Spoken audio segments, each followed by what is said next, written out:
তুমি নষ্ট হয়ে গেলে পৃথিবীর কিচ্ছু হবে না, তুমি বাদ হয়ে গেল। প্রতিদিন কত মানুষ যে অ্যাক্সিডেন্টে মরে যায়, এতে পৃথিবীর কিচ্ছু হয় না। সূর্য ডুবেই যায়, চাঁদ উঠেই যায়, রাত শেষই হয়ে যায়, দিন শেষই হয়ে যায়, নাকি বলেন না ভাই? বলেন, ছেলেরা বলো ভাই। কিচ্ছু হয় না, কিচ্ছু হয় না। কারোর জন্য পৃথিবী থামে না, কারোর জন্য।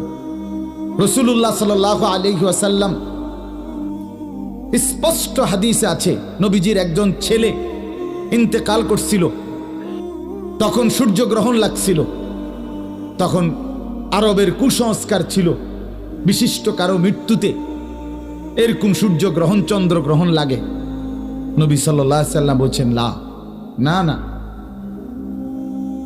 না না না, ইন্না শামসা ওয়াল কামারা লা ইয়াখসিফান লিমাউতি আহাদিন